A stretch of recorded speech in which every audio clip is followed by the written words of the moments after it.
Pourquoi si peu de place est faite à la sobriété dans les politiques publiques et quelle place doit-on lui donner? Alors on n'ose pas, on ne sait pas.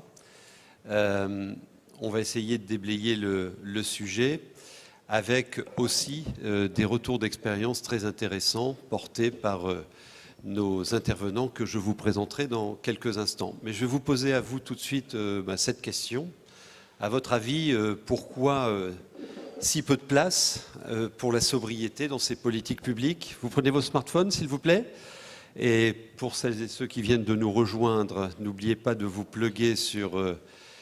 donc vous allez sur votre navigateur et le site c'est bicast.live/AETE230119. Quand vous êtes sur le site, vous entrez le code de session AETE230119 et lorsque vous serez connecté, je vais donc vous poser cette question. Et à cette question, vous y répondez par des contributions et des phrases. Ce n'est pas juste un mot comme tout à l'heure avec le nuage de mots qui était très intéressant. Là, on veut avoir des contributions et je les commenterai d'ailleurs avec Édouard Toulouse et Emmanuel Legrand dans quelques instants.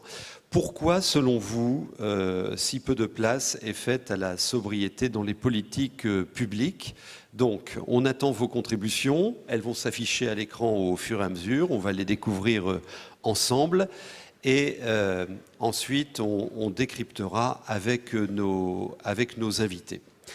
On va tenter donc, pour commencer, une définition. Édouard Toulouse, vous bossez depuis plus de 10 ans avec et pour plusieurs ONG françaises et européennes sur la sensibilisation au changement climatique, la recherche de solutions.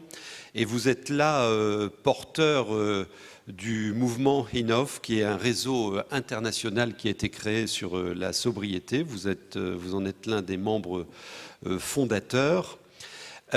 Premier point, on va essayer d'être un peu pédago au début. Premier point, il ne faut pas confondre efficacité, sobriété. Ça, c'est un premier point d'entrée. Expliquez-nous. Oui, bonjour, merci beaucoup. Alors effectivement, parfois on ne sait pas très bien quand on parle d'efficacité énergétique, sobriété énergétique, est-ce qu'on parle de la même chose ou pas. Donc la distinction est importante à faire. Elle a été faite par exemple par l'association Negawatt qui depuis pas mal de temps insiste effectivement sur séparer les deux notions. Alors pour essayer d'être très simple et très clair, en gros, la sobriété, c'est s'interroger sur ce qui nous fait consommer de l'énergie avant de discuter des technologies, des appareils, etc., qui, eux, peuvent être améliorés techniquement par l'efficacité énergétique. Mais donc c'est s'interroger d'abord sur nos besoins, sur ce qui nous fait consommer de l'énergie et comment optimiser et réduire en amont ces besoins. Alors, il y a souvent un biais, c'est qu'on a l'impression que la sobriété, ça relève des comportements individuels, alors qu'en fait, ça peut s'appliquer à tous les niveaux, pas seulement aux individus, mais aussi aux organisations, aux collectivités. On pourrait réfléchir à des entreprises sobres, des collectivités sobres. Alors, est-ce que c'est nécessaire, la sobriété?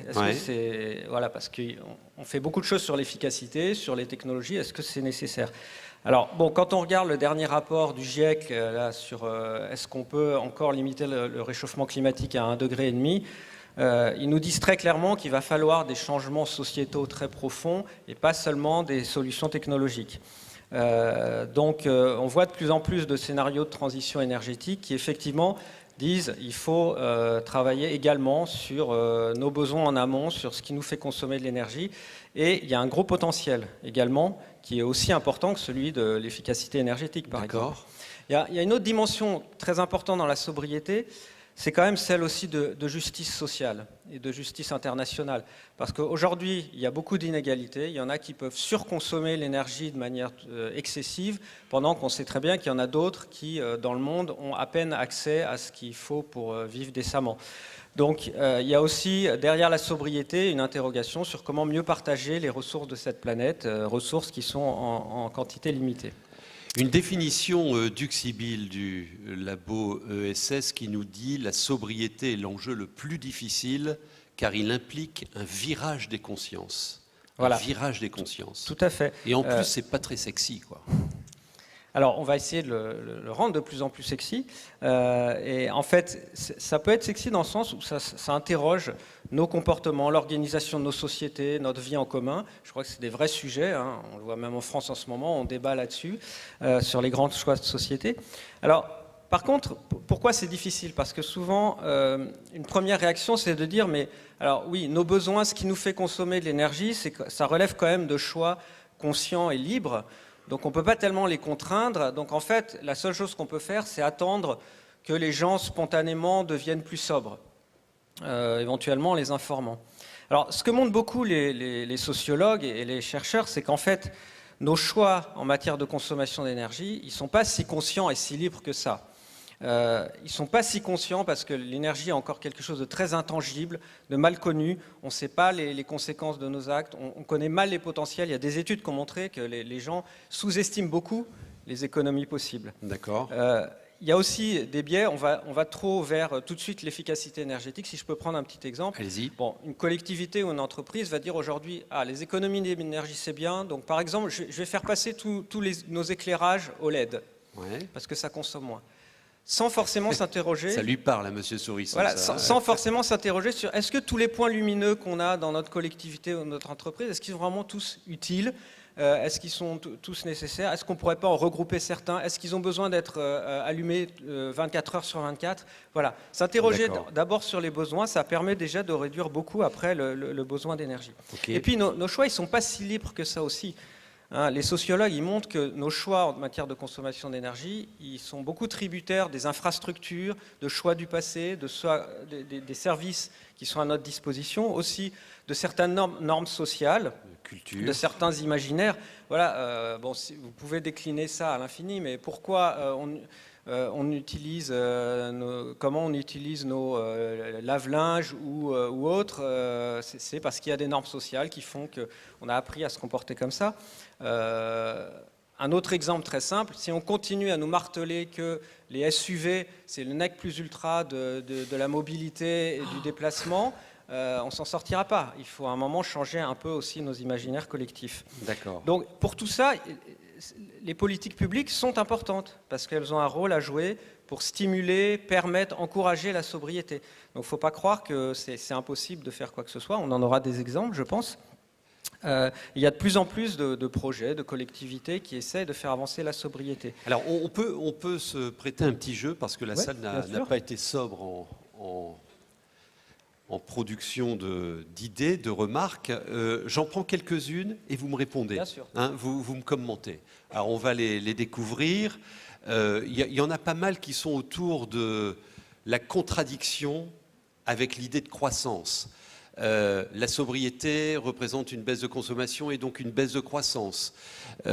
Sobriété peut-être encore trop significative de manque à gagner pour notre économie. Alors, sobriété versus croissance. On règle le sujet là? Oui, probablement pas, mais c'est vrai qu'il y a un côté un peu subversif dans la sobriété, c'est ce qui peut faire peur à certains, c'est que ça remet en cause certains dogmes. Dogmes comme la croissance, alors on a souvent confondu croissance économique et croissance de consommation d'énergie. On sait maintenant qu'on peut découpler les deux. Alors la sobriété et plus généralement les économies d'énergie, maintenant il y a quand même beaucoup de travaux qui montrent que ça ne veut pas dire plus d'activité économique, moins d'emplois, etc. Au contraire, par des politiques de sobriété, on peut favoriser de nouvelles activités économiques, des emplois plus locaux.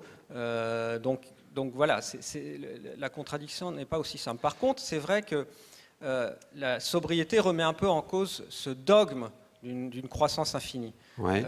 Et donc, mais je crois qu'aujourd'hui, de plus en plus de gens en prennent conscience. Moi j'ai lu le dernier sondage de l'ADEME sur la perception des Français du réchauffement climatique. Quand même, quand on leur demande comment pensez-vous qu'on va résoudre le problème du réchauffement climatique, aujourd'hui il n'y a plus que 9% des Français qui disent on va trouver des solutions technologiques qui suffiront. Une très grande majorité dit qu'il va falloir des réformes importantes de nos modes de vie, de nos modèles de croissance, etc. D'accord. Alors, il y a un autre champ d'expression de la salle autour du courage politique, vu que, vous l'avez dit dans votre préambule, il y a des politiques publiques à mener, le courage politique pour mener des programmes de sobriété. Alors, il faut quand même savoir que la sobriété, aujourd'hui, elle n'est pas complètement ostracisée, puisqu'elle est présente dans la loi de transition énergétique française. Dans un de ses objectifs, elle dit bien favoriser l'efficacité et la sobriété énergétique. Ce qui manque, c'est la traduction maintenant dans des actes, etc. Alors, il ne faut pas forcément en vouloir trop aux élus, parce qu'il y en a qui sont de bonne volonté, mais qui se posent des questions, qui se demandent quelle politique on peut mettre en place. Et souvent, la difficulté, c'est que comme on interroge les besoins en énergie en amont, dans toutes nos activités, il faut des politiques multisectorielles. On ne travaille pas que sur l'énergie en tant que telle, on va travailler sur la mobilité, sur le logement, sur l'alimentation, etc. Et aujourd'hui, on n'a pas forcément des structures de prise de décision qui permettent facilement de prendre de telles politiques. Donc il faut travailler là, il faut organiser la prise de décision différemment. Et il y a aussi des aspects sociaux à prendre en compte. C'est vrai que, on va nous dire, oui, mais attendez, nous, on veut bien faire progresser la sobriété, mais il y a des gens qui n'ont pas le choix, qui ne peuvent pas faire autrement. Bon, ça fait écho à certaines choses qui se passent en ce moment en France, à certains débats, mais c'est vrai que cette dimension sociale, elle est importante, il faut la considérer. Alors, troisième champ d'intervention de la salle, c'est tout ce qui concerne les lobbies. Est-ce qu'on devra en combattre? Là, je lis, ouais, mais ça ne marche pas parce qu'il n'y a pas suffisamment de business à faire. C'est un vrai sujet, ça? Alors, il y a deux questions. Est-ce qu'il y a un business à faire? Il y a de plus en plus de gens qui pensent que oui. Et des entreprises peuvent développer des modèles de sobriété, c'est-à-dire aider leurs clients à consommer moins d'énergie par des nouveaux services, des nouvelles offres, des manières différentes de faire des offres. Je peux prendre un exemple très simple. Vous prenez, mettons, un fournisseur d'accès à Internet. Aujourd'hui, il va donner à tout le monde la même box Internet, la plus puissante, quels que soient les usages. Donc, ça va faire beaucoup de consommation d'électricité, alors qu'on sait que certaines personnes ne vont même pas utiliser 10% de la puissance de l'appareil. En imaginant des services plus personnalisés où, selon les besoins des individus, on pourrait adapter, ajuster l'offre, vous rendez un meilleur service à vos clients et vous leur permettez de consommer la quantité d'énergie juste nécessaire à leurs besoins. Ça, pourquoi une entreprise ne pourrait pas le faire? En termes de mobilité, la mobilité différente, elle peut être aussi source d'activité économique. Après, il y a une autre question, c'est celle des lobbies. Effectivement, il y a aujourd'hui un certain nombre de grands lobbies dont l'objectif c'est de faire consommer plus d'énergie parce que leur chiffre d'affaires en dépend. Et ça, il faut qu'on le change aussi. Je crois que c'est quand même compris aujourd'hui que demain, il faudra surtout vendre plutôt des services énergétiques que des kilowattheures. C'est un peu long à apprendre, il faut insister, il faut aller vers ça, c'est sûr. Il faut bien se poser deux questions. Combien d'énergie je peux consommer? Comment je peux réduire l'énergie que je dois consommer? Il n'y a pas que les actions individuelles, d'où l'importance de l'impact sur les politiques publiques. Alors, vous savez, ici aux Assises, on aime bien avoir en permanence la parole citoyenne. Depuis hier, on entend plein d'acteurs de ce territoire, là, ici, le Dunkerquois, autour, qu'on est allé interroger la semaine dernière. Là, je vais vous présenter une dame qui s'appelle Élodie Robe, qui est une mère de famille qui a engagé une démarche zéro déchet depuis 3 ans. Écoutez-la.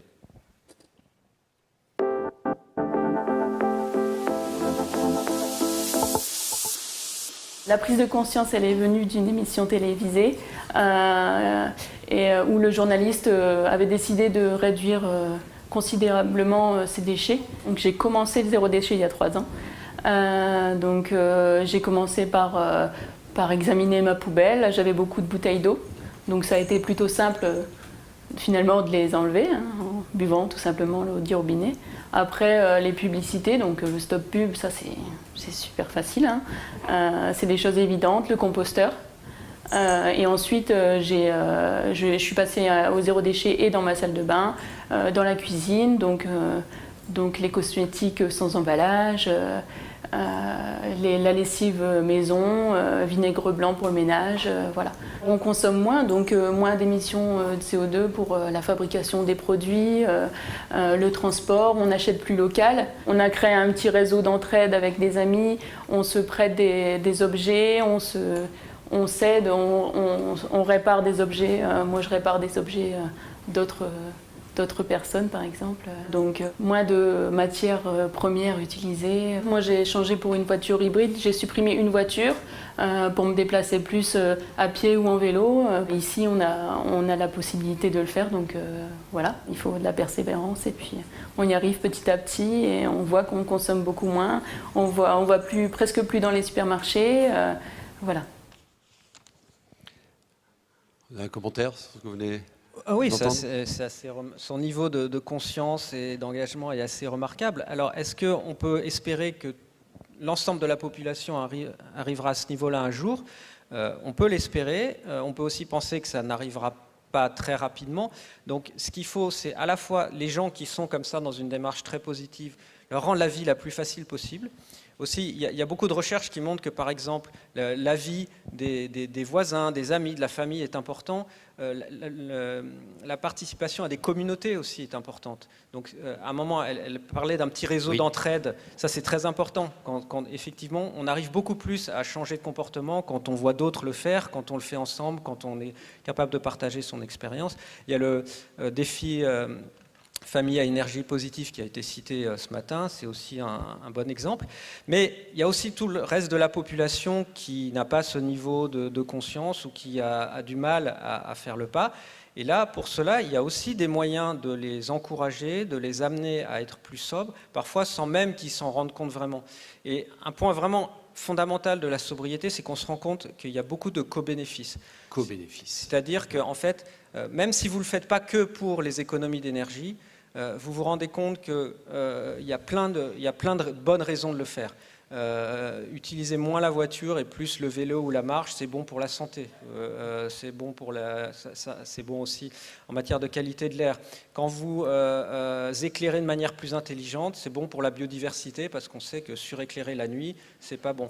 Quand vous consommez un peu moins de viande, il y a aussi des bénéfices. Donc voilà, tous ces bénéfices, on peut les lister, on peut les quantifier de plus en plus et on se rend compte que l'intérêt de la sobriété est vraiment très fort pour plein de raisons.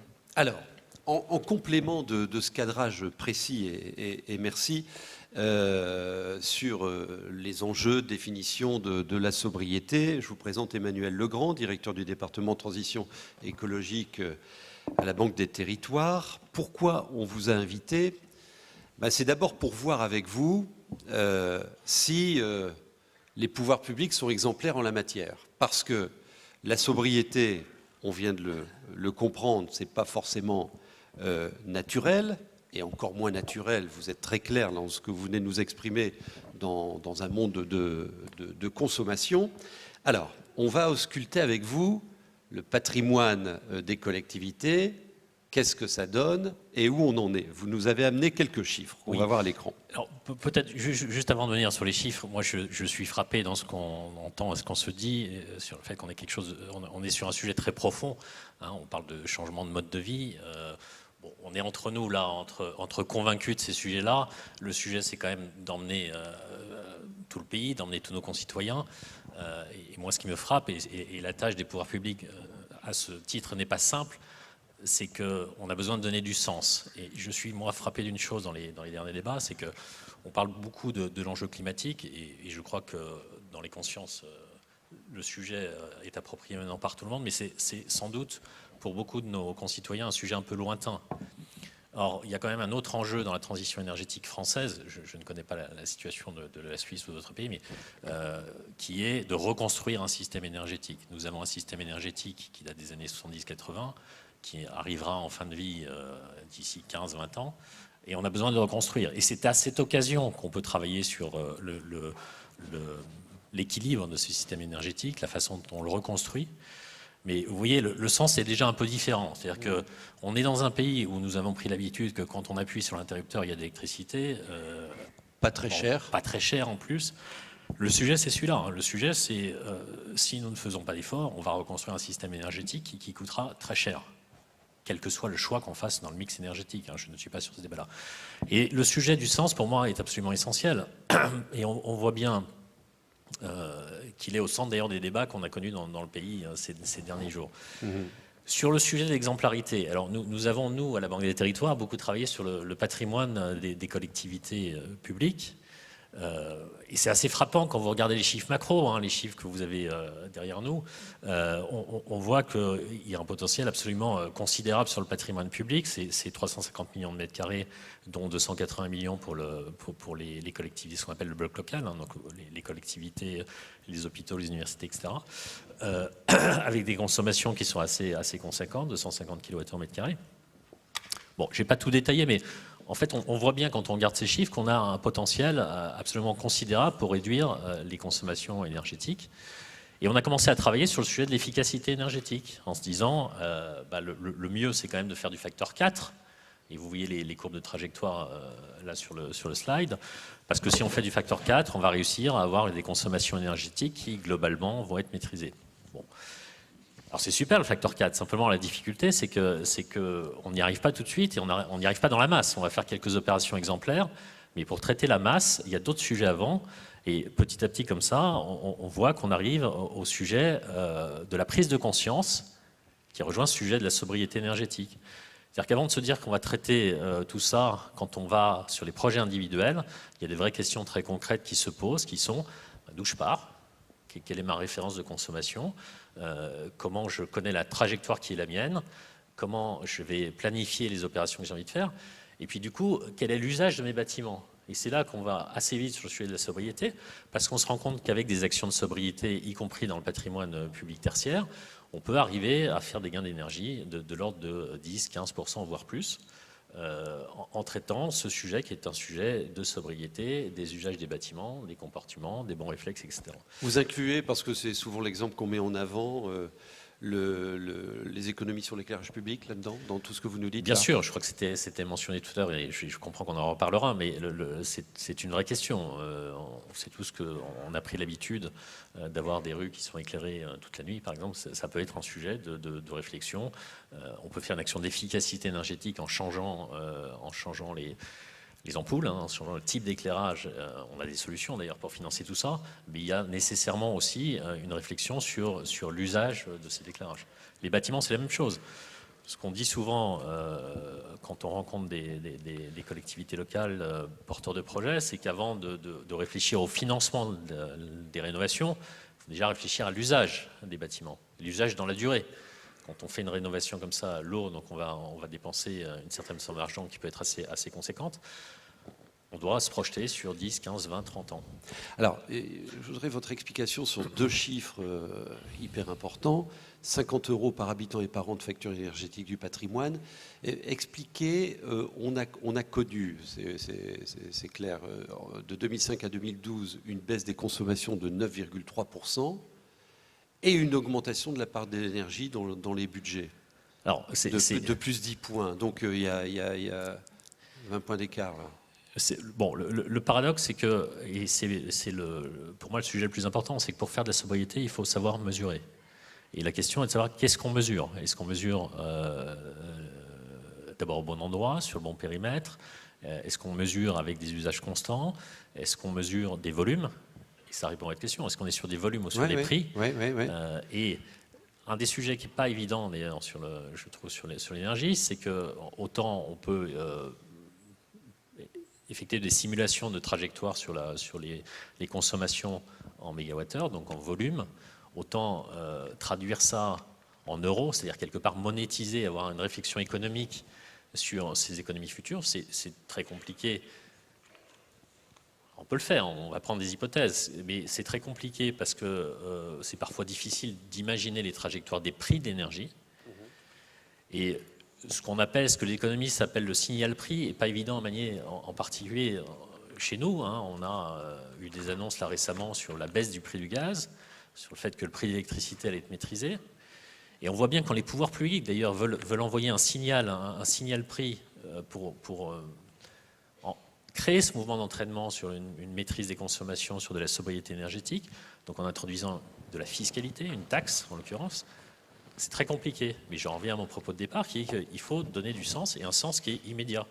Ouais. Pourquoi moi, un individu, dans mon comportement au quotidien, parce qu'on parle bien de sujets profonds de mode de vie, je suis concerné et je dois aller sur ces sujets de sobriété et je peux avoir un raisonnement un peu économique sur ces sujets. Et pourquoi moi collectivité? Et pourquoi moi collectivité aussi? Et ouais, pourquoi ça, moi administration? Et pourquoi moi entreprise? Tout à fait. Est-ce qu'on peut, message à la régie, est-ce qu'on peut tout de suite montrer la deuxième slide d'Emmanuel Legrand, parce que c'est si vous pouvez nous la mettre s'il vous plaît, c'est la volumétrie des surfaces qui sont concernées sur le tertiaire public dont on parle. On va la voir dans quelques instants à l'écran, si on peut la voir. Alors, s'il vous plaît. Le message, vous allez l'avoir, mais le message est relativement simple. On a regardé dans les grandes masses où se situaient les enjeux en mètres carrés. Ce qui est assez amusant finalement, c'est que l'essentiel des surfaces publiques portées au niveau du bloc local, ce sont des surfaces liées à l'enseignement. Donc il y a on les peut la voir, s'il vous universités, plaît. les lycées. Voilà. Vous voyez, donc on va du bloc communal à l'État, mais donc on va retrouver les écoles, on va retrouver les collèges, les lycées et puis les universités. Et tout ça, ça représente au niveau d'enseignement 150 millions de mètres carrés. Vous voyez, sur les 280 millions. Alors pourquoi je dis que c'est amusant? Parce que le sujet de la sobriété, il commence sans doute déjà là aussi. À apprendre à nos enfants, aux générations futures, que finalement, appuyer sur un bouton consommer de l'énergie, c'est acquis aujourd'hui, c'est pas forcément acquis pour toujours. Et en particulier quand on a un sujet climatique, on a un sujet environnemental à long terme. Et qu'on doit reconstruire un parc à court terme pour la France. Clair. Voilà. Très bien. Alors tout à l'heure, vous nous expliquerez du coup comment vous pouvez accompagner ces nécessaires politiques. Tout à fait. On essaie de de travailler sur des solutions aussi. Je vous en parlerai. À mettre en œuvre. Et là, on va entendre les deux expériences de deux territoires. Zurich. Vous vous rendez compte, Zurich? Zurich, ville... alors, ça va vous énerver si je dis ville riche s'il en est, mais enfin, ça va bien, Zurich, quoi. Eh bien, Zurich a dit, la sobriété, je le mets au cœur de mon dispositif de transition. Madame Gessler va nous l'expliquer dans quelques instants. Puis on va revenir ici après avec Argentan. Vous êtes Madame co-directrice de l'unité énergie, la direction de la protection de l'environnement et de la santé publique. Donc vous avez vraiment fait, Zurich, de la sobriété un outil stratégique pour atteindre, c'est votre leitmotiv, la société à 2000 watts. Vous allez nous l'expliquer. Vous avez lancé l'affaire en 2010 avec une politique importante qui est née, sont les Suisses, d'un référendum. C'était quoi la question posée à ce référendum? Prenez un micro. Bon, il y avait une initiative dans la ville de Zurich qui a dit il faut changer le système d'énergie, il faut un développement durable. Et on a fait une proposition comme ville qu'on veut réduire la consommation de l'énergie à 2000 watts et on veut réduire les émissions de CO2 à 1 tonne par personne par année jusqu'à 2050.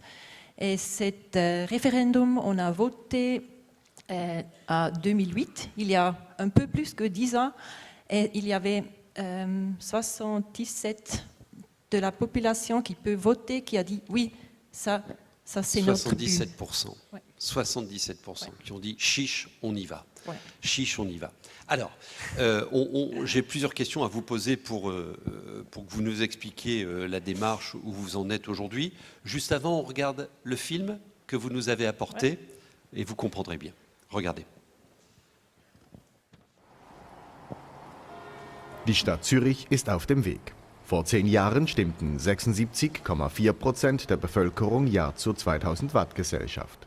Damals lag der schweizweite Verbrauch bei über 6000 Watt pro Person. Heute sind es weniger als 5000 Watt und in der Stadt Zürich sogar unter 4000 Watt.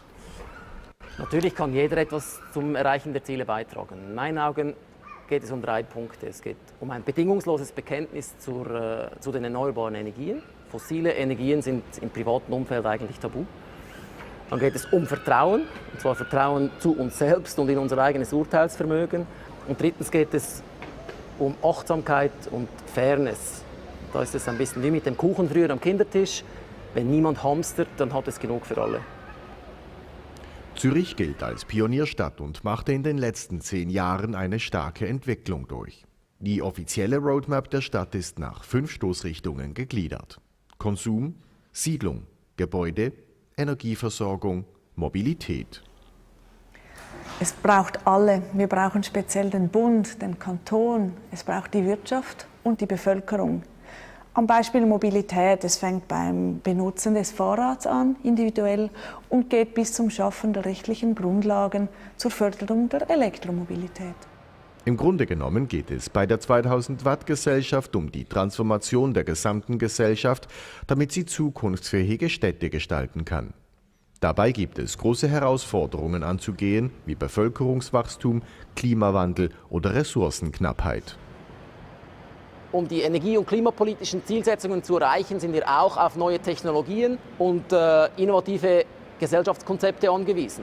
In Smart Cities wird das heute schon gelebt, indem man die neuen Technologien mit den Menschen optimal versucht, aufeinander abzustimmen. Mit der Volksabstimmung zur 2000 Watt Gesellschaft hat Zürich den Grundstein gelegt. Innerhalb von 10 Jahren konnte die Stadt mehr als 1000 Watt.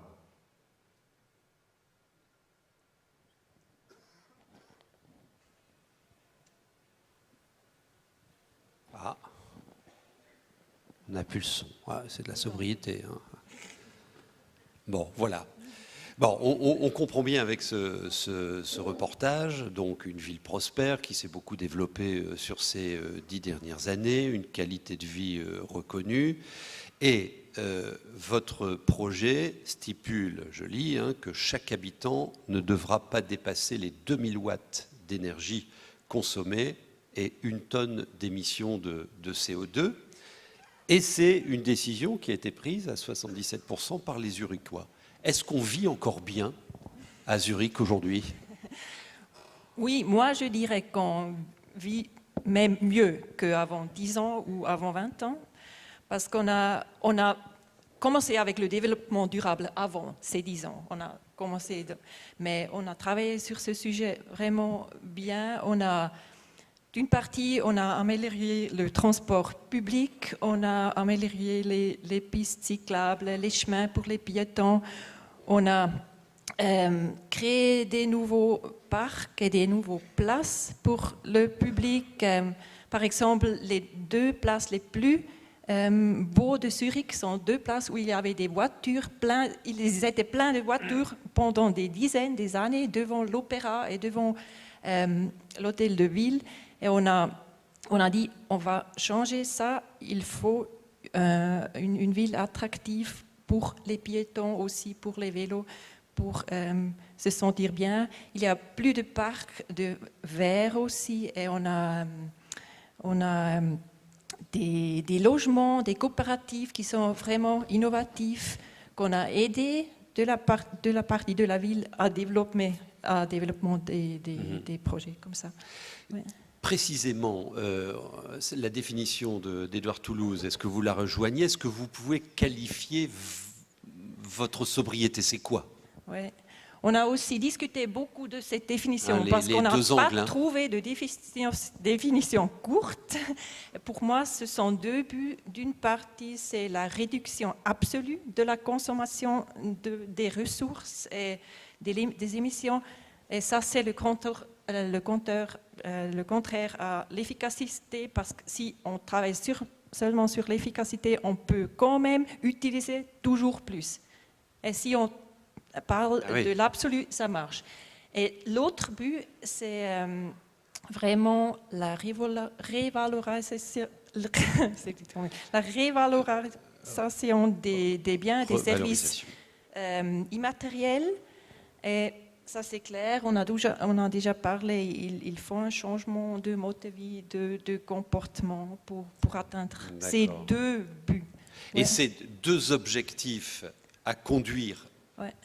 en même temps, parce que si on ne les conduit pas en même temps, on n'arrive pas à des changements du mode de vie. Vous notez bien, réduction absolue de la consommation des ressources et des émissions, et en même temps, revalorisation des services et des biens apportés à la population. OK. Ouais. Et donc, du coup, quelle est votre méthode? Je vois comme administration publique, je vois des différents instruments.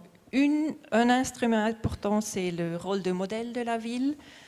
Par exemple, vous en avez parlé aussi, c'est le concept spatio-flexible. Par exemple, on a aussi des écoles, il y a des besoins, ils disent il nous faut des annexes, il faut plus de place. Et on a eu une discussion là pour voir est-ce qu'il faut vraiment plus de place ou est-ce qu'il faut une autre organisation. Et à la fin, on peut faire des armoires dans le corridor pour mettre des choses là-dedans. Et comme ça, il ne fallait pas un annexe plus. C'est vraiment gérer l'espace. Donc vous osez dire, dans cette école, il y a, parce que le quartier a changé, il y a 10% d'élèves en moins, on va réduire les surfaces et tout de suite. Et on réorganise. On va pas mettre plus. On n'a pas réduit, mais on ne va pas mettre plus. Oui, c'est ça. Et avec la croissance de la ville, on a maintenant partout les mêmes problèmes.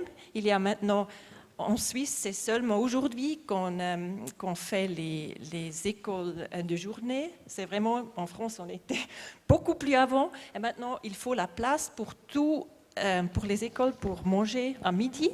Et on n'avait pas la place. Et maintenant, il faut s'organiser. Il ne faut pas juste mettre des nouveaux, ou bâtir des nouveaux bâtiments, mais il faut s'organiser avec la surface qu'on a. D'accord. Ouais. Est-ce que, je ne connais pas, ici, aujourd'hui, dans nos lois, c'est une intention, hein, c'est écrit en toutes lettres, la sobriété, mais une intention.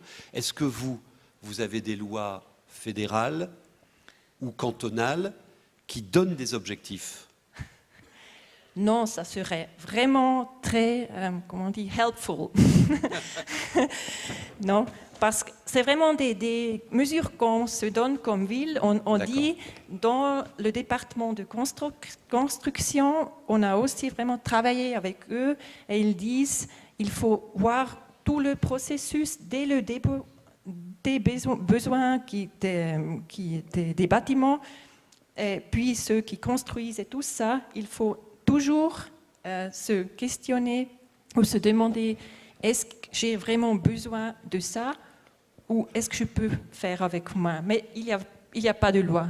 Ce qu'on dit, ce qu'on vraiment exige comme ville du canton et de la loi fédérale, toujours on demande il faut changer les lois, c'est pas en France, je sais, c'est un grand conflit, mais il faut plus de taxes sur les carburants et sur les essences. Il faut des prix plus hauts. Alors le ministre, hier matin, nous a dit que ça pourrait un jour ne plus être un conflit.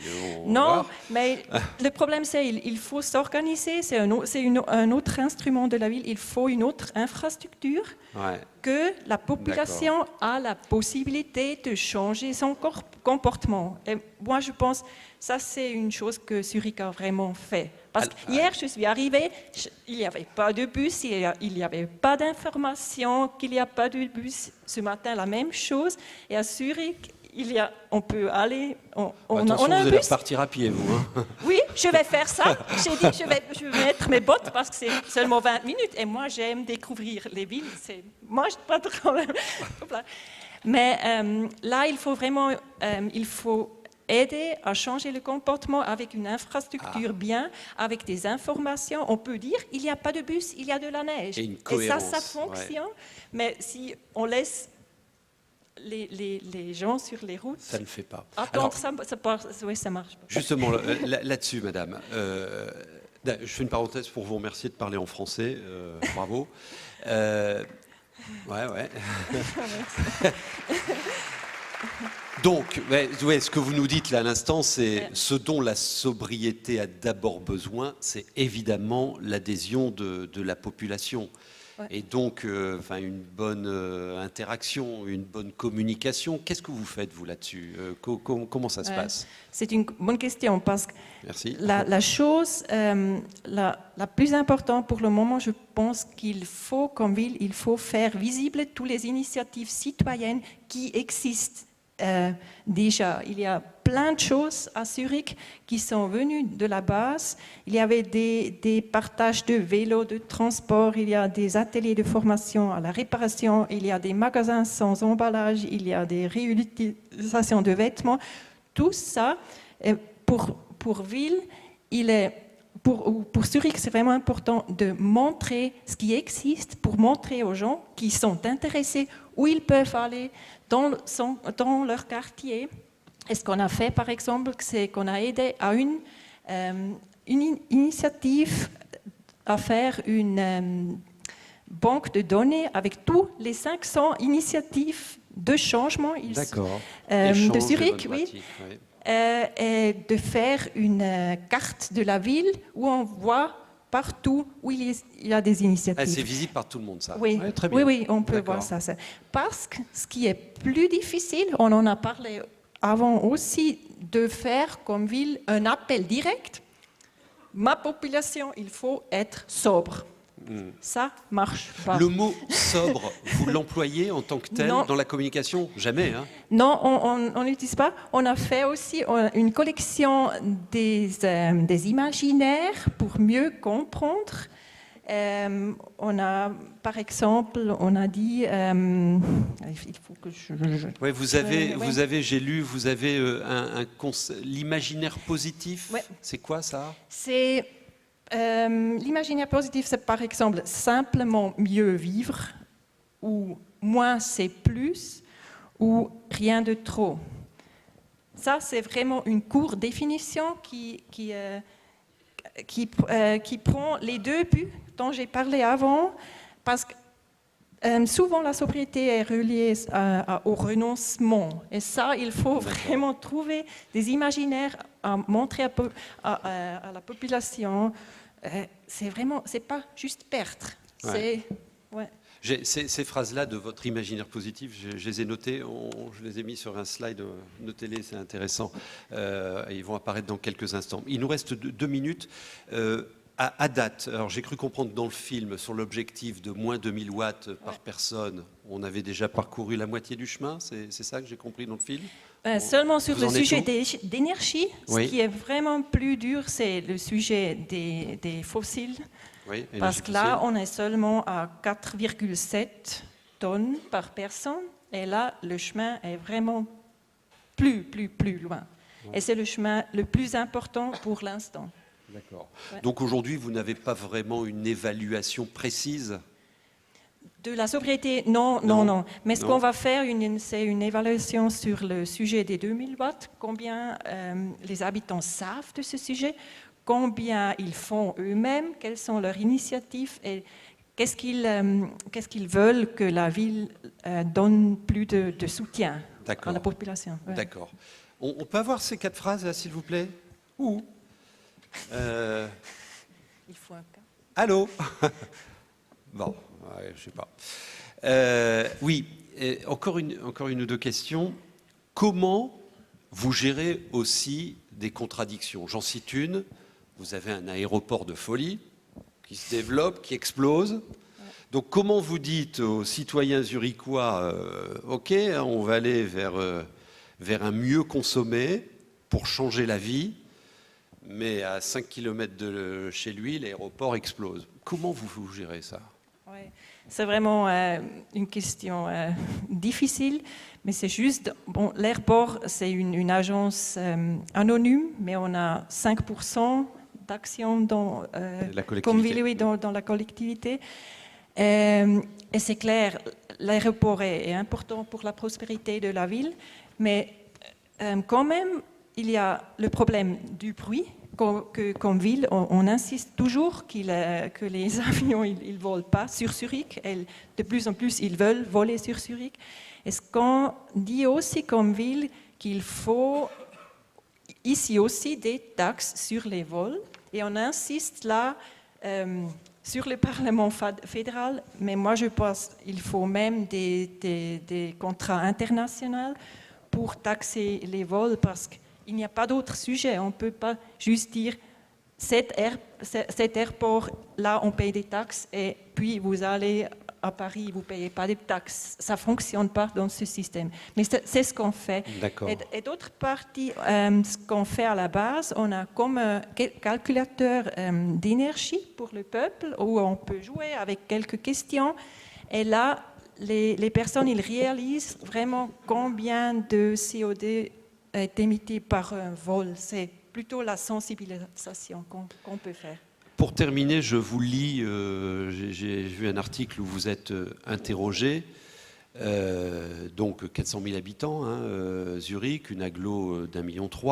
Alors vous dites, je vous cite, « Comment maintenir la qualité de vie des espaces non bâtis et l'envie de rester dans une ville qui grossit ainsi tous les jours? Il nous faut questionner la croissance économique. » C'est ce que vous dites.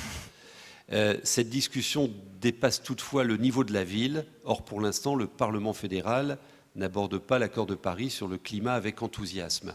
Il va falloir interroger la croissance économique. Je vous cite parce qu'il en a parlé tout à l'heure, Monsieur Toulouse. Moi, je pense aussi qu'il y a cette,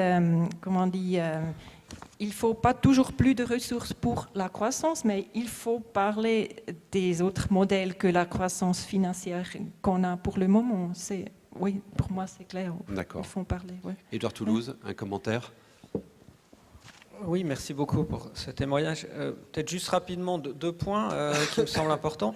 Le premier, c'est que ça illustre bien l'importance des politiques locales et le rôle que les autorités locales peuvent jouer.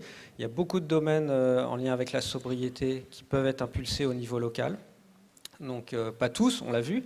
Il y a des questions plus larges, plus mondiales ou nationales, mais il y a quand même beaucoup de choses que les collectivités peuvent faire.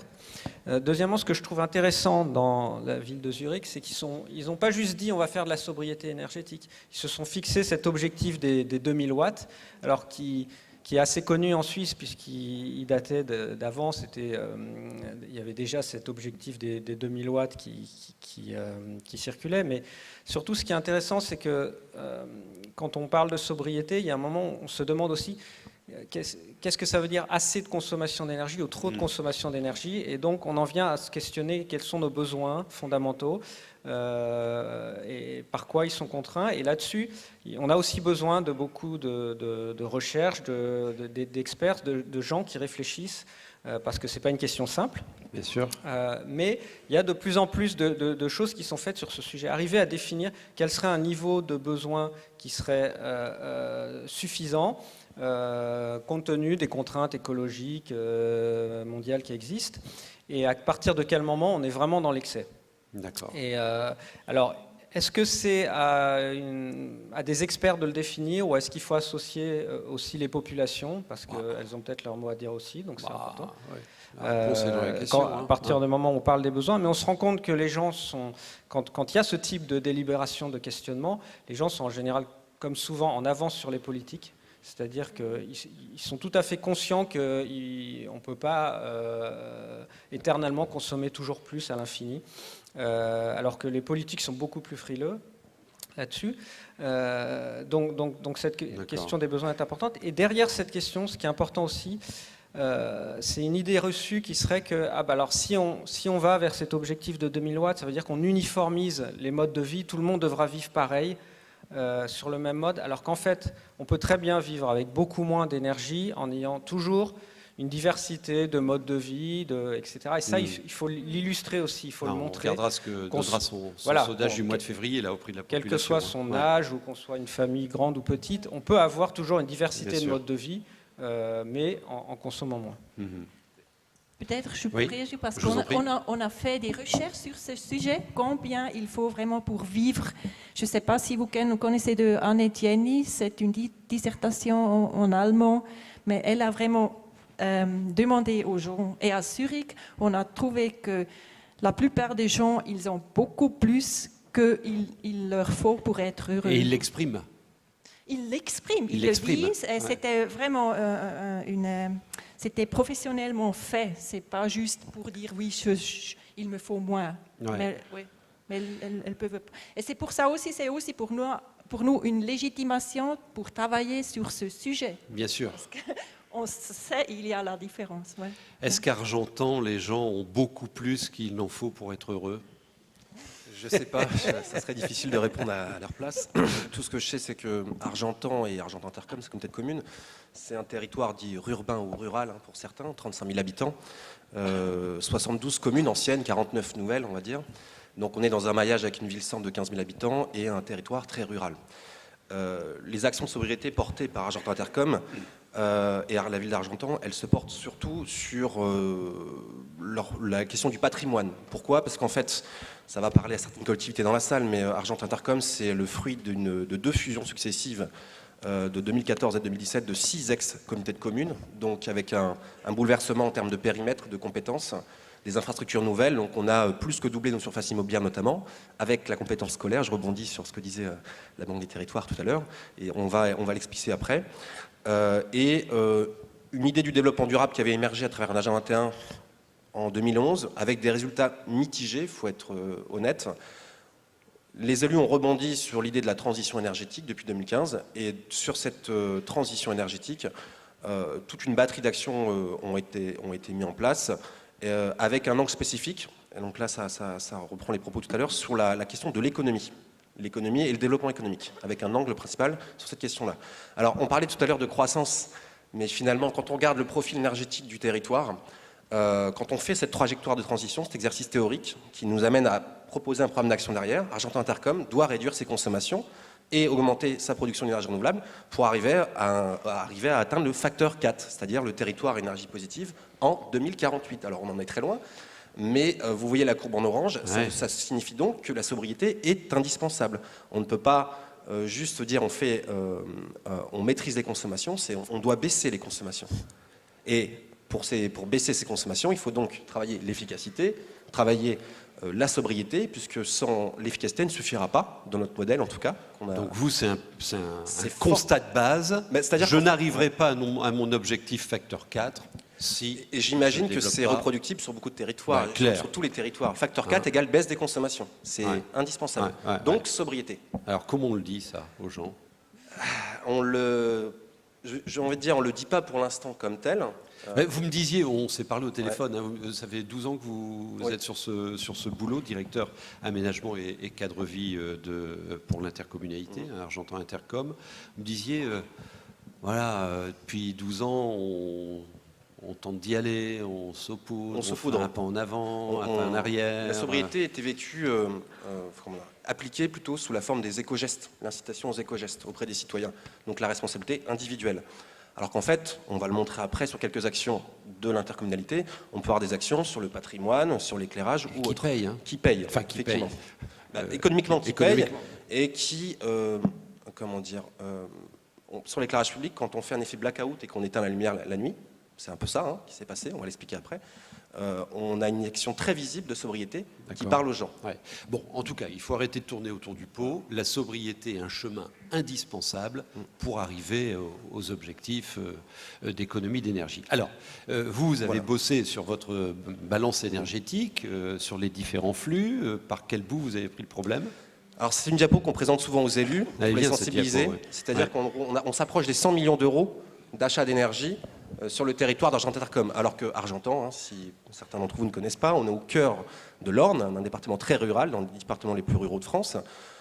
Et c'est quand même 100 millions d'euros qui sortent du territoire chaque année pour l'achat d'énergie. Là, ça parle.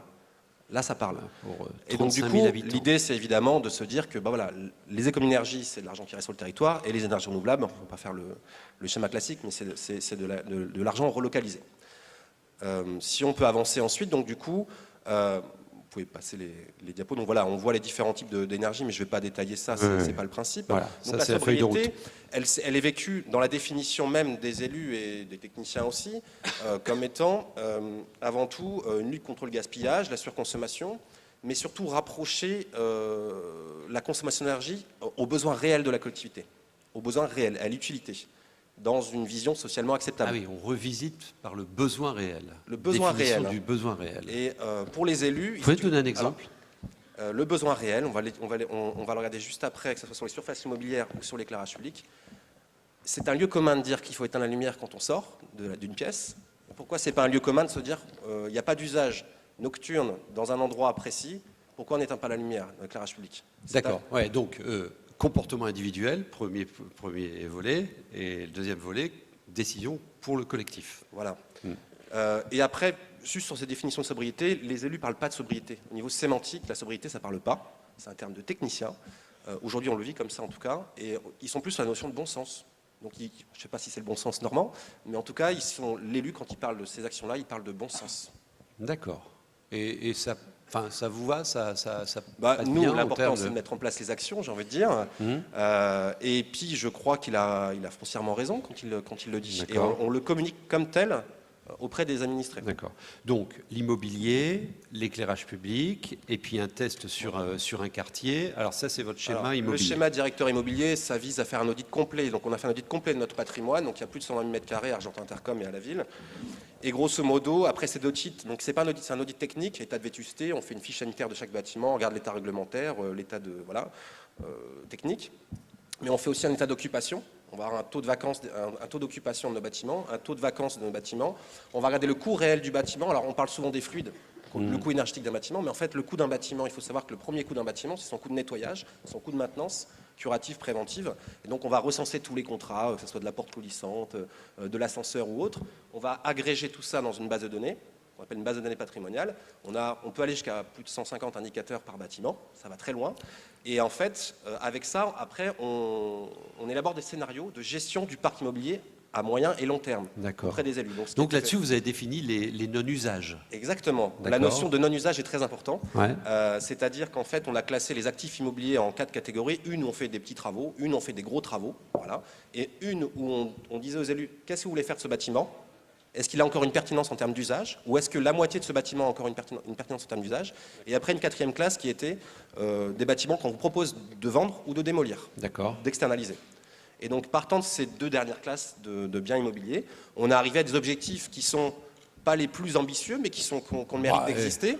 C'est-à-dire diminuer, en gros, la surface immobilière de 5000 m², donc environ 5% de la surface immobilière, donc avec un chiffrage de 300 000 kWh évalué, et après un usage rationalisé des surfaces vacantes qui n'étaient non utilisées aujourd'hui. C'est quoi l'impact en euros, là? Bonne question, je ne l'ai pas là. Je l'ai en éclairage public, on le verra après. D'accord, voilà. ok. Après, l'impact, on parlait tout à l'heure d'adhésion de la population. Et donc ça implique forcément un regroupement scolaire. Ça implique une démolition partielle d'une maternelle. Ça implique de savoir... Alors là, est-ce que c'est socialement acceptable de savoir si une école n'a plus de restaurant scolaire et si elle va utiliser le restaurant d'à côté qui est à moitié vide. Sauf que ça sera la seule école qui n'aura pas de restaurant scolaire. Donc gros boulot d'acceptation des enseignants, des parents, des enfants. On en revient sur l'angle économique. 300, 400 000 euros l'extension, enfin remettre à neuf la cuisine de cette école. 8 000 euros par an le transport pour amener à 800 mètres plus loin dans l'école d'à côté un restaurant qui est à moitié vide. Vous avez le temps d'amortir. Hein. Oui, mais la décision est compliquée. Ah ouais, bien sûr. Là, elle est politique. Bien sûr. Voilà, donc ça c'est pour évaluer. Ouais. Alors là, on a l'éclairage. Alors, c'est un lieu commun aussi de dire que les actions d'éclairage public d'extinction existent. Hein. À Argentan Intercom, j'ai envie de dire, la particularité, c'est que on a testé pendant un an l'extinction de la ville-centre, donc 15 000 habitants, de sa première couronne, de 23h30 à 5h30, sur tous les quartiers, toutes les pénétrantes, tous les boulevards, hors cœur de ville, usage nocturne, c'est-à-dire 3 restaurants, le cinéma et un bar de nuit. Tout le reste est éteint. Tout le reste. Il y a eu un effet blackout un petit peu, une forte campagne de communication, et ce qui a été indiqué, si on peut le faire mettre sur l'écran, c'est qu'en fait, vous avez le mot extinction, donc c'est de la pure sobriété, En gros, on est parti sur quels sont les usages nocturnes d'Argentan, les usages nocturnes, et ensuite l'efficacité, c'est-à-dire qu'on fait ça, mais on remplace les 25% de ballons fluorescents qui sont les points les plus énergivores d'un coup. On le fait en 1 an. Donc on éteint, mais on remplace. Donc sobriété plus efficacité. On visait donc 50% d'économie d'énergie.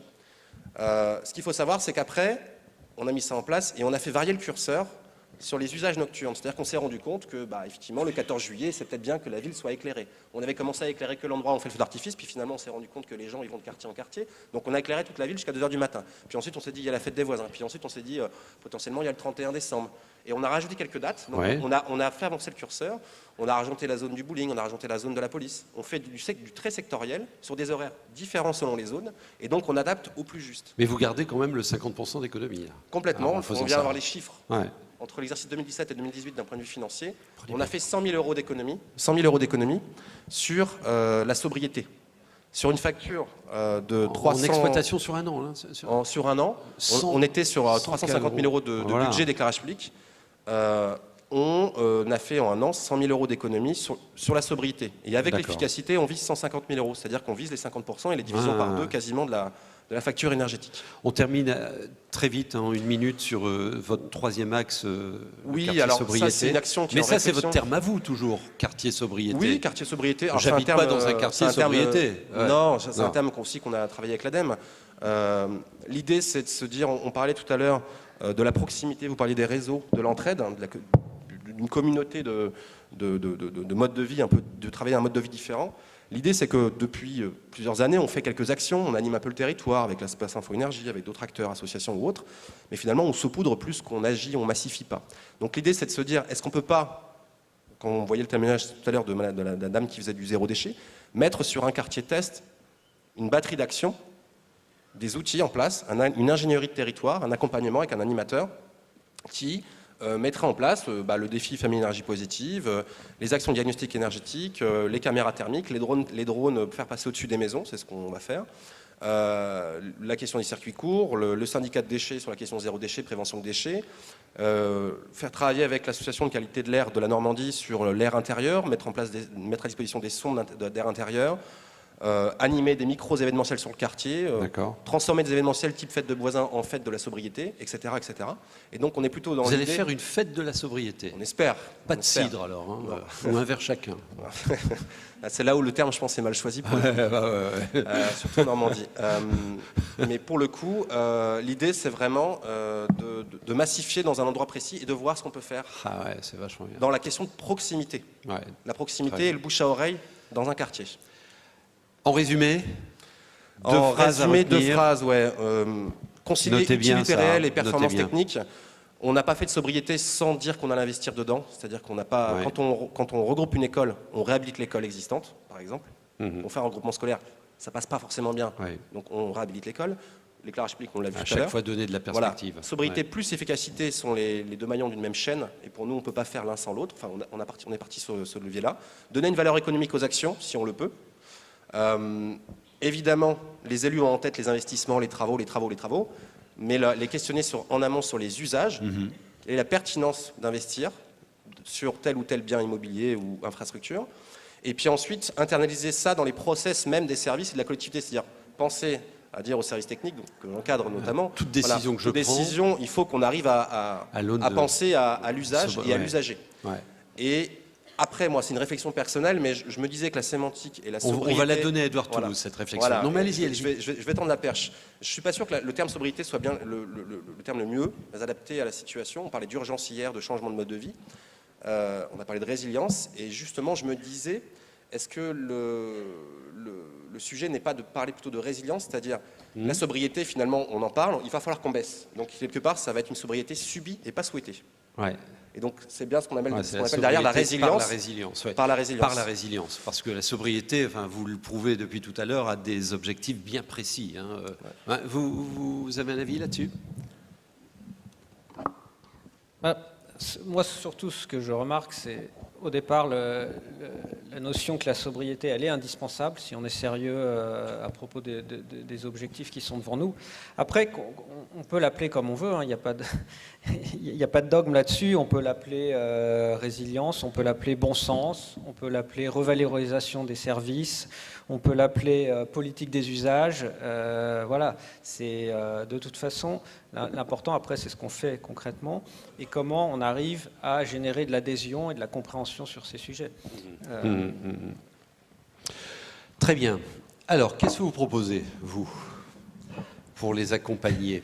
Nous, donc, enfin, on ne va pas aller en Suisse, hein, mais non, au moins la ici. Banque des territoires se concentre sur la France pour l'instant, en tout cas. Non, bah, écoutez, nous, on a essayé de travailler pour vous apporter des solutions concrètes. Pourquoi? Parce que ça fait très longtemps qu'on travaille sur le sujet de la rénovation énergétique, qu'on a beaucoup de ressources financières à votre disposition, d'ailleurs, vous, collectivités, pour rénover vos bâtiments. Mais là, je suis bien sur la rénovation. Hein. On a 2,5 milliards là, qui sont à votre disposition en prêt, en fonds propres pour rénover. Voilà, c'est les prêts en. Bon, j'ai pas. Mais en fait, paradoxalement, on s'est rendu compte que ce n'était pas forcément les attentes du plus grand nombre tout de suite. Bon, donc, et c'est dans les gènes de la Banque des territoires, hein, de ce nouveau projet de la Caisse des dépôts. On essaie d'adapter nos offres à vos besoins, vous, nos clients finalement. D'ailleurs, c'est pour ça qu'on emploie ce terme. L'idée, c'est bien d'adapter ce qu'on vous propose à ce dont vous avez besoin. Et alors, et c'est comme ça qu'on en arrive à la sobriété énergétique finalement. Parce que ce dont on s'est rendu compte, c'est qu'avant de faire des rénovations énergétiques, il y avait un sujet très simple qui était que vous ayez à votre disposition des outils, et notamment des outils pour mesurer. Et je vais vous donner 2 exemples de ces outils. L'un s'appelle l'Intracting, et l'autre s'appelle, et ça tombe bien, s'appelle Sobre. Et je vais commencer par là. On ne l'a pas fait exprès. Je ne savais pas qu'un jour je serais sur scène avec vous là, pour parler de ces sujets de sobriété, mais il y a quelques années, on a lancé un projet avec le groupe La Poste, avec Postimo, pour travailler justement sur ce sujet de sobriété et d'informations mises à disposition des utilisateurs et des gestionnaires de bâtiments tertiaires, en particulier publics. Et c'est d'ailleurs devenu une société, je vois Smaïl Namza, le directeur général que je salue, c'est une société aujourd'hui qui vous propose des services justement pour manager, mieux connaître la situation énergétique de vos bâtiments, avec une promesse double qui est à court terme d'apporter des informations qui vont, par des actions de sobriété, permettre de réduire les consommations jusqu'à 25%. Et je ne dis pas ce chiffre en l'air, les 25%, on l'a constaté sur des bâtiments de La Poste, puisqu'on a testé cette solution sur le patrimoine de La Poste. Hein. Vous savez que le patrimoine de La Poste, c'est un des plus gros de France, avec 12 000 bâtiments. Et donc ça nous sert un peu de laboratoire de test. Grandeur réelle, donc on fait tout ce travail de tester cette offre. Donc une promesse qui est l'optimisation, la baisse des dépenses à court terme par des actions de sobriété, et puis préparer la suite, c'est-à-dire avoir des informations pour aller sur des actions de rénovation de demain. Comment on fait?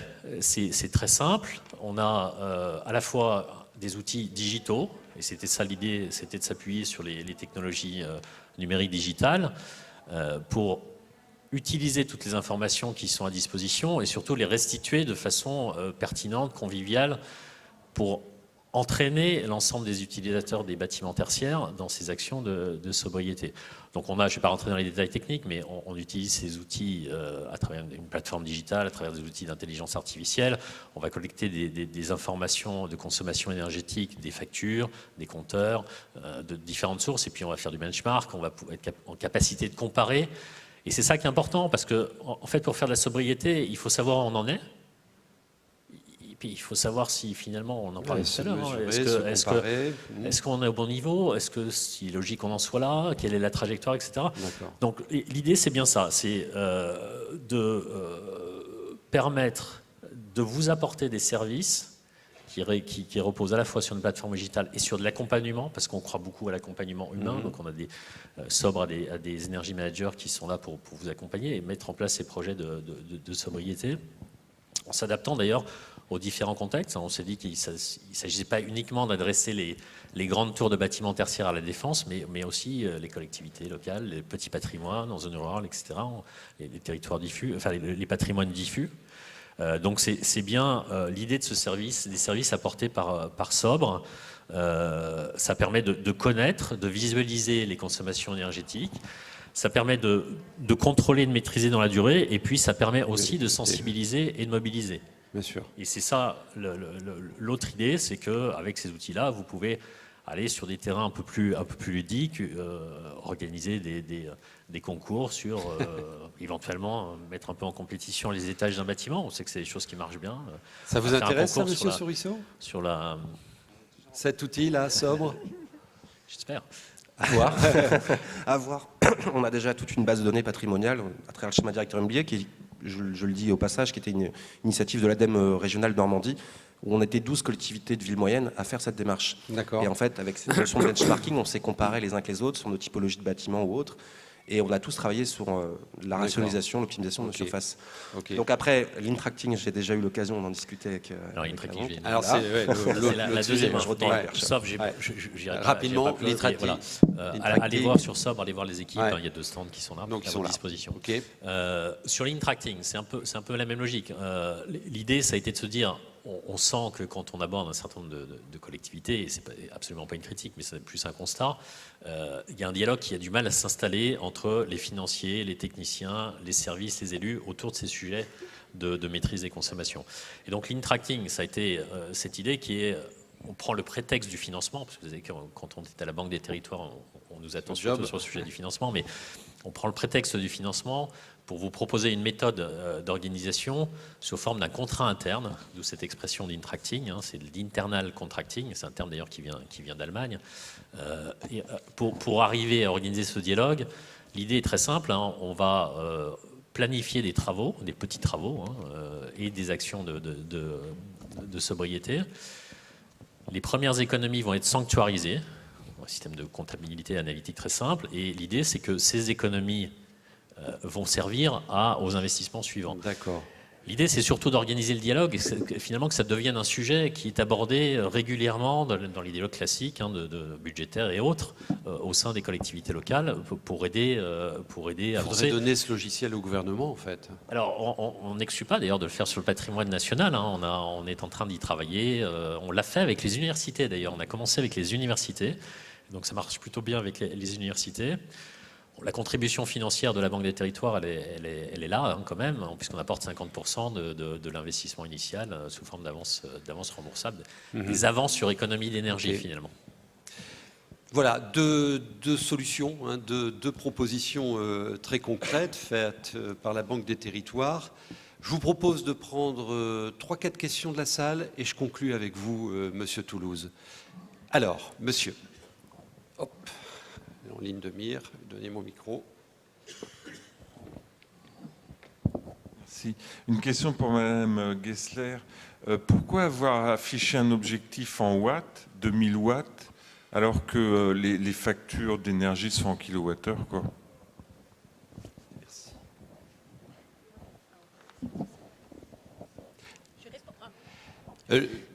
Comment vous avez défini l'indicateur je vais dire. 2000 watts?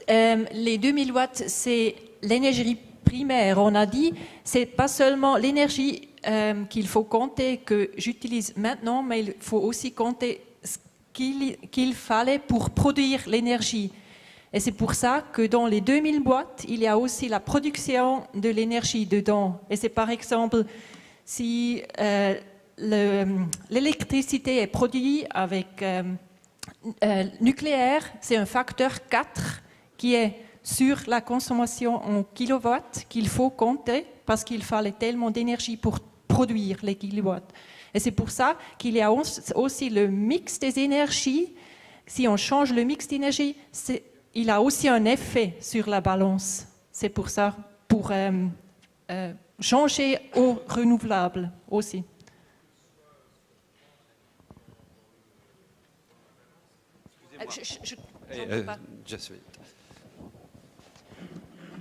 Je comprends, après il y a la façon de compter ce qu'on compte, mais pourquoi afficher un objectif en watts qui parle à personne, alors que les wattheures, les kilowattheures, c'est ce qu'il y a de plus commun, enfin c'est ce qu'il y a sur ma facture, quoi.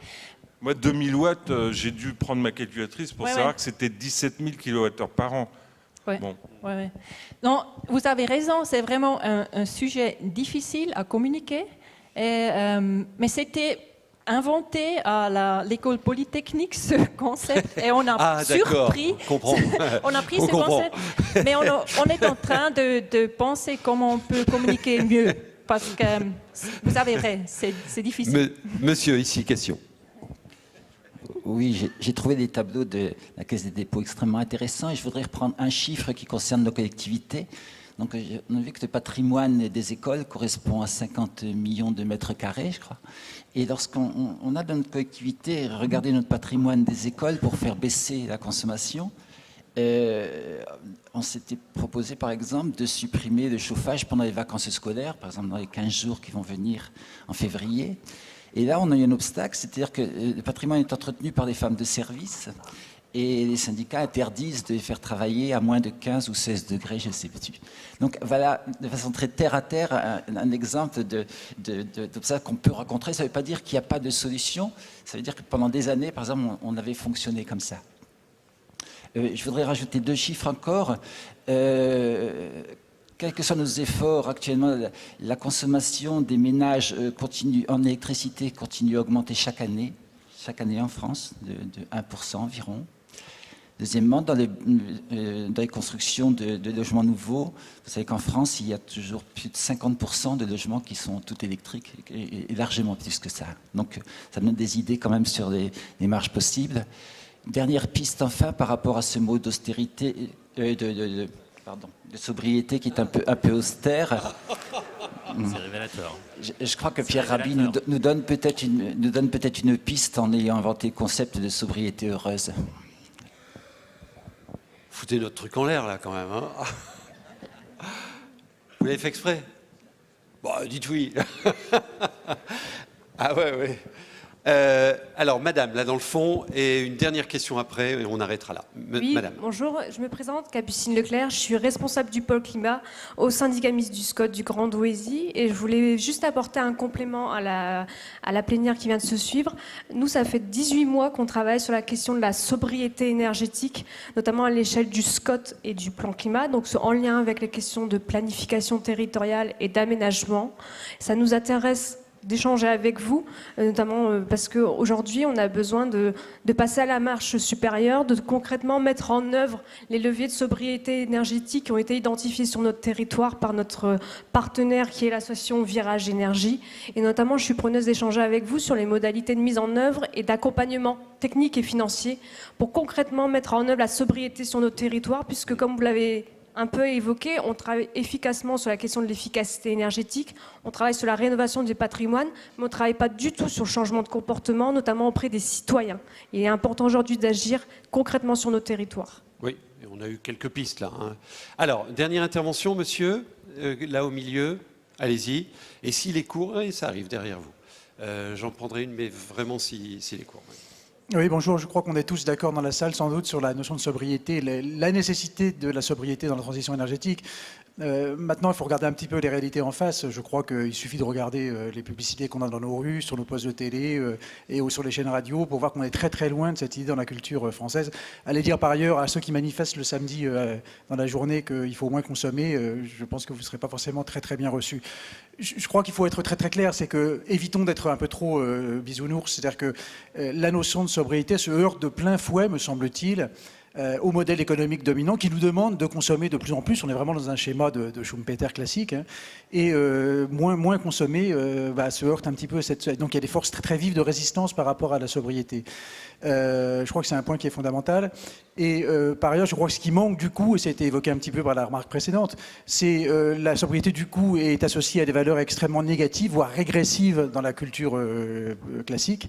Environnante, et qu'il faut absolument qu'entre nous on arrive à construire un récit autour de la sobriété qui lui redonne ses lettres de noblesse et qui fasse de la sobriété quelque chose de positif, de très positif comme vecteur de progrès et qui permette par là même d'atteindre ce changement d'échelle qu'on appelle tous de nos voeux sur le sujet.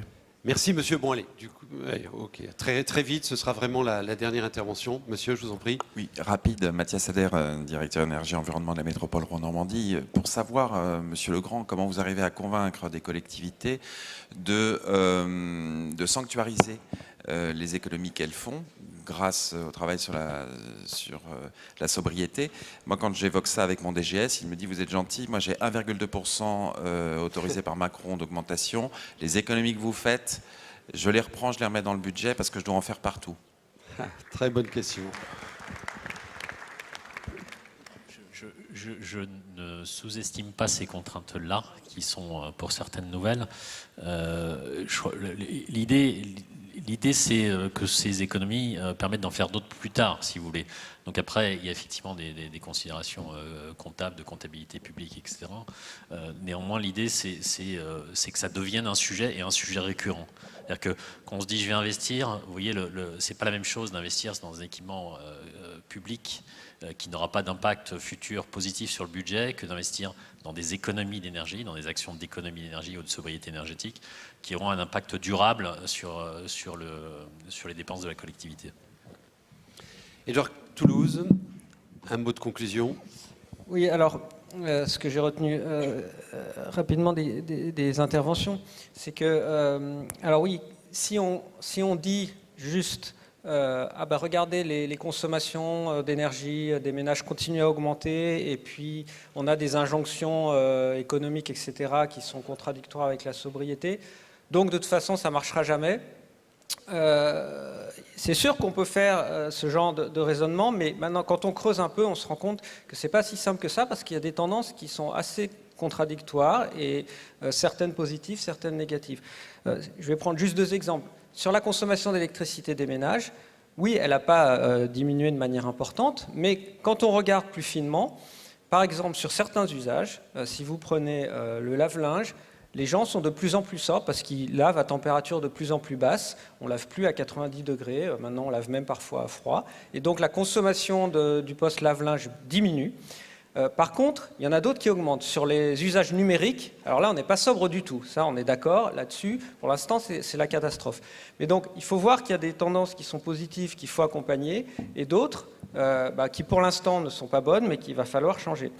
Et sur les injonctions contradictoires, c'est pareil. Oui, il y a encore beaucoup dans